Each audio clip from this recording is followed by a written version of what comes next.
This is a press conference. April 9th, 1959, Washington, D.C. One of these 7 young men will be the first American into space. These are the astronauts.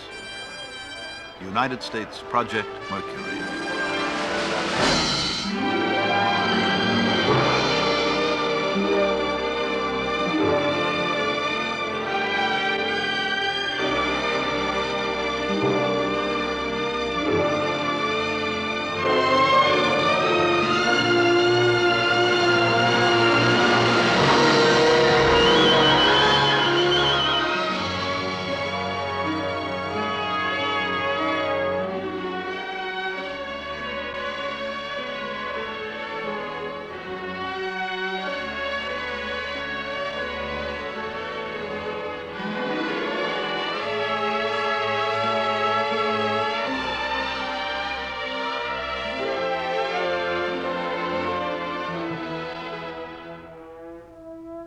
A substantial part of the imagination, energy, and genius of the United States is being devoted to the scientific exploration of our universe. The launching pads and gantries of the Atlantic Missile Range mount many of our experiments into the very nature of creation.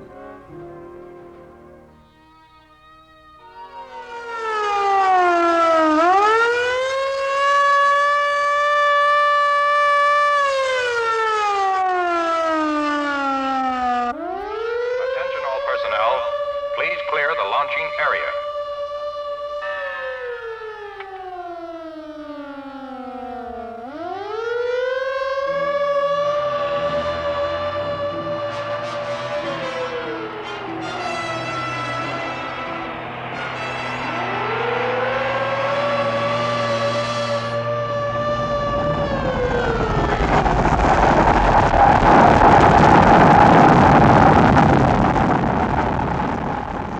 This launch carried an Earth satellite into orbit.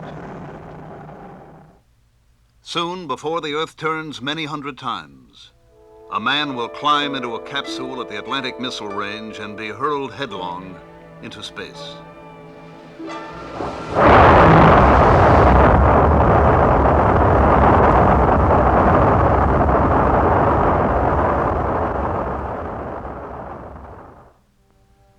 Why?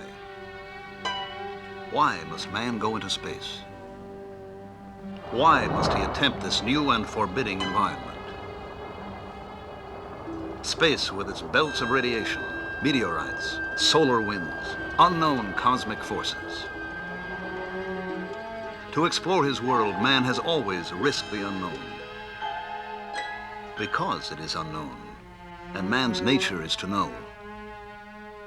Project Mercury is a beginning for man in space. It will take him 100 miles from the Earth. Here we think there are no radiation belts, solar winds, or unknown cosmic forces, but man, the scientist, the explorer, must see for himself.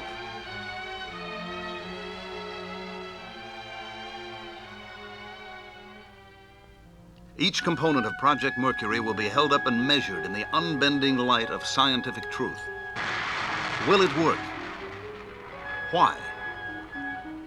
Does it work under load? Why not?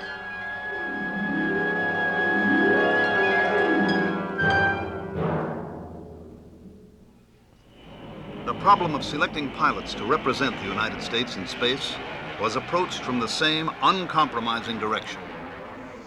From all of the active duty pilots in the Navy, Marines, and Air Force, the service records of 473 test pilots were selected for review. 110 met the basic qualifications. Each must be a graduate of a Navy or Air Force test pilot school, 1,500 hours of flight time, qualified in jet aircraft, an engineering background, younger than 40 at the time of selection, and 5 feet 11 or less. The National Aeronautics and Space Administration asked 69 Navy, Marine, and Air Force officers of the 110 who qualified to come to Washington for a briefing.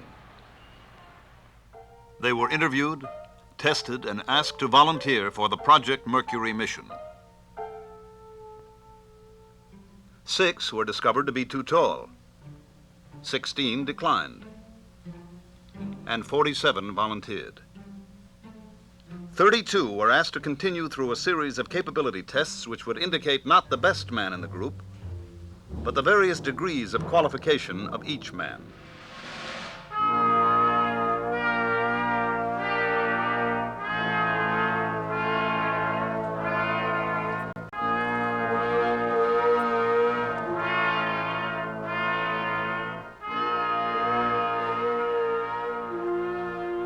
"32 candidates reported to the Lovelace Clinic in Albuquerque, New Mexico for an exhaustive series of physical examinations. These tests were divided between those given under normal clinical procedures and a series used for the first time in Project Mercury. A series of dynamic tests designed to measure the candidates' abilities during physical stress.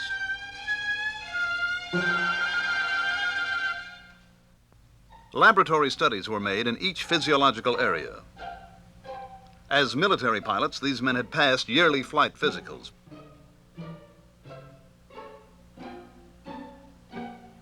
But here at the Lovelace Clinic, each measurable reaction of body chemistry, each physical function was measured, probed, diagnosed. What is the specific gravity of his body? What is his blood volume, water volume? What is his total body radiation count?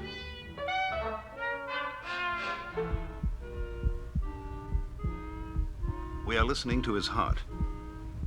When the astronaut is orbiting in space, the measure of his heart's contraction and expansion will be telemetered to the Mercury tracking stations.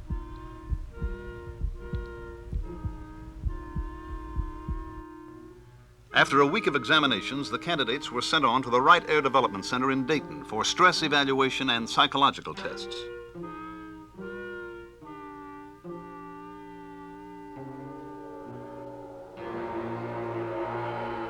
This Project Mercury candidate is preparing for stress. The weight of 8 gravities will thrust upon him as he rides the human centrifuge.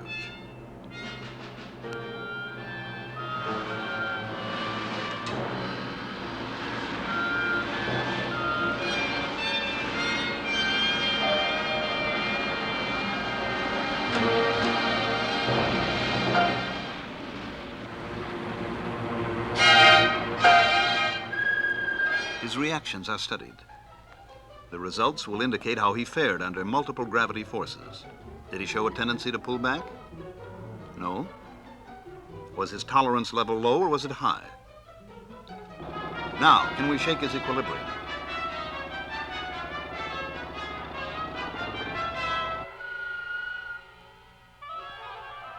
How does this affect his pulse and blood pressure? And what about his mental balance, his imagination, his personality, motivation? How does he see the different problems of living? And how has life affected him as an individual?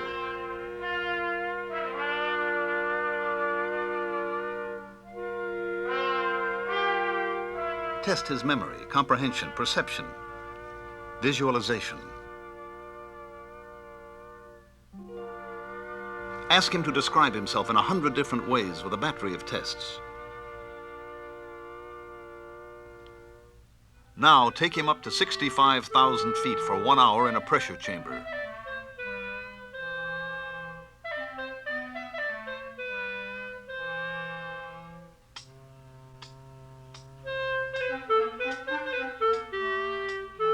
Now have him do this for 5 minutes.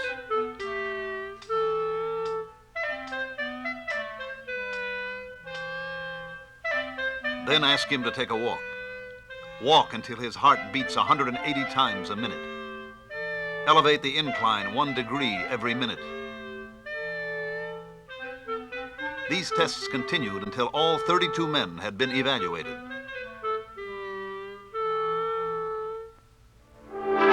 Seven men emerged from this competitive purgatory as the Project Mercury astronauts.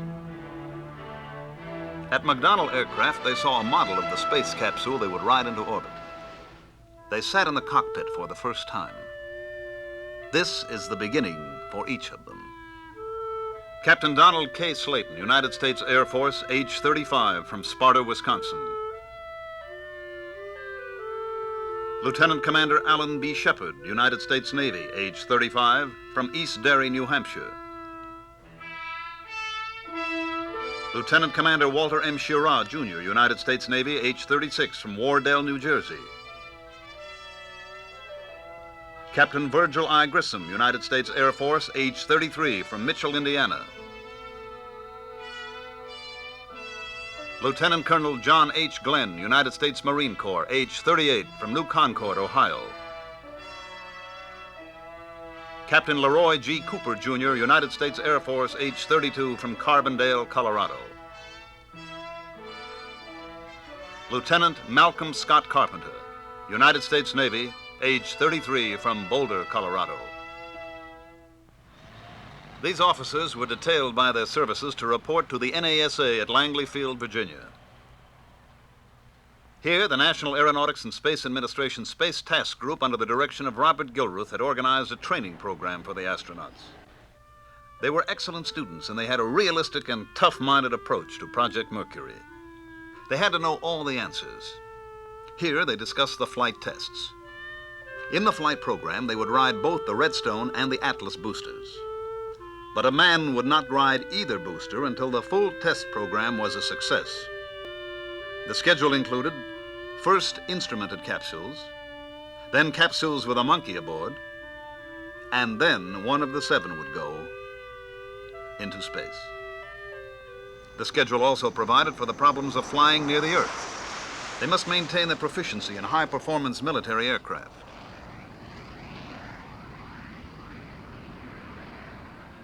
Out of this training together, a strong esprit de corps developed. They all felt that this must be a team effort involving all of Project Mercury. Recognition would undoubtedly go to the man who makes the first flight. But the second, third, or fourth flights may produce far more scientific information than the first flight.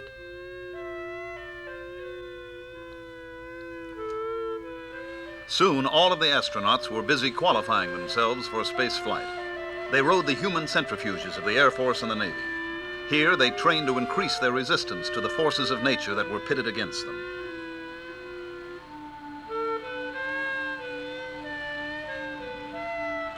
But each new experience, each small physical or mental victory was backed up by hours of classroom work.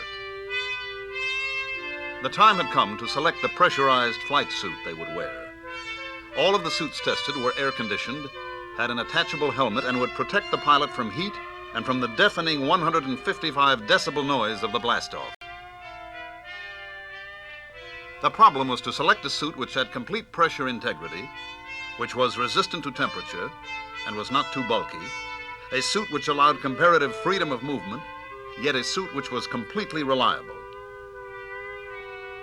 This modified U.S. Navy Mark IV suit worn by Shepard was selected for further testing. To get the feel of space flight controls, this trainer at NASA's Lewis Research Center in Cleveland demonstrates the possible motions of a capsule in space.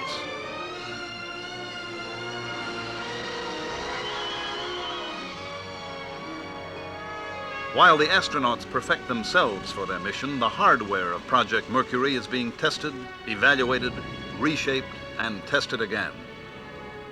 Off Wallops Island, Virginia, capsule drops at high altitude test the parachute and recovery systems.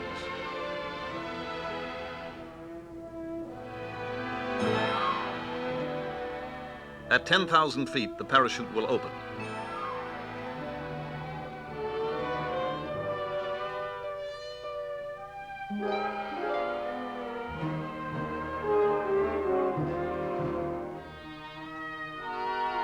The astronaut riding his capsule will land in the Atlantic recovery area off the coast of Florida.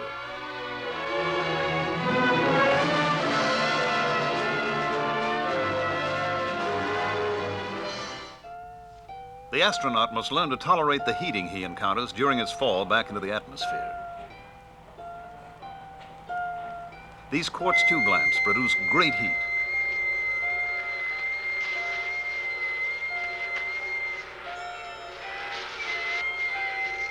Among the astronauts, Walter Schirra is charged with the special problem of studying the capsule environment.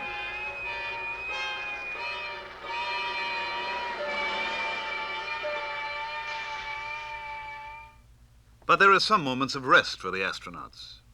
Here, they sit in a projection room and watch the films taken of their visit to the Atlantic Missile Range, Cape Canaveral. On trips like this, each man gathers information concerning his particular assigned area of individual study. He is then responsible to the rest of the group for this information.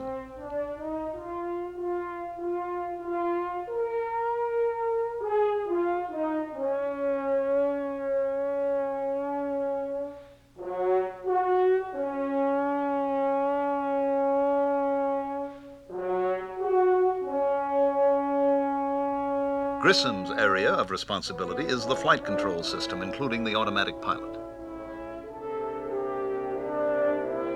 Cooper's area concerns the ballistic flights with the Redstone missile.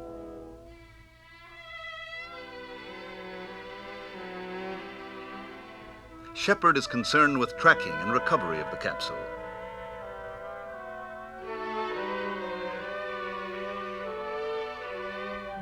Glenn has the cockpit area.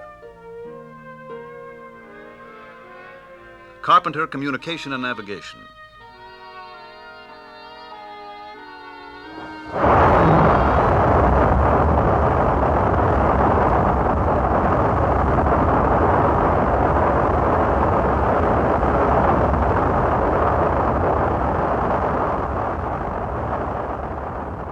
And Slayton has the responsibility for knowing Atlas and all of its systems.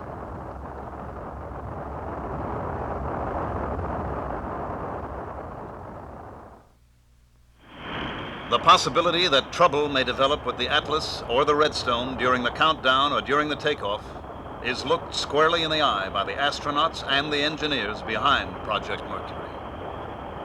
This booster was not a Mercury vehicle, but imagine the worst possible situation for the astronaut, that his capsule is now mounted on top of this Atlas.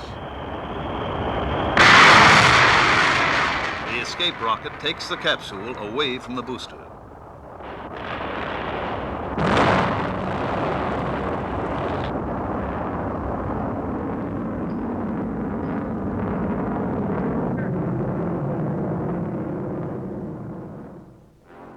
The tower separates.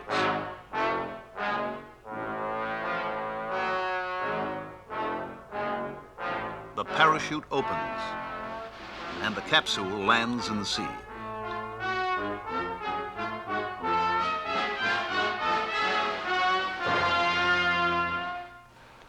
Success in a pioneer mission depends on optimal human performance. And performance... This is the voice of Dr. Theodore Benzinger at the Naval Medical Center, Bethesda, Maryland. The astronauts each take their afternoon of sweating it out in this gradient heat calorimeter. In a temperature as hot as it is in here now for him and will later be for you, 114 degrees Fahrenheit, your internal body temperature is protected by a physiological mechanism of very high power and precision. In the submarine carbon dioxide chamber at Bethesda, the astronauts learn that space medicine and submarine medicine have common problems. Under emergency conditions, there is a danger of the presence of unusual amounts of carbon dioxide in the space capsule or submarine hull.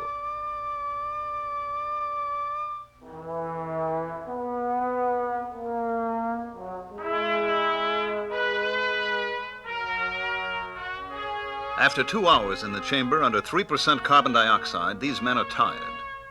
But they were convinced that they could function for quite a long time. At least long enough to make a complete orbit of the Earth and then to make an emergency re-entry and landing.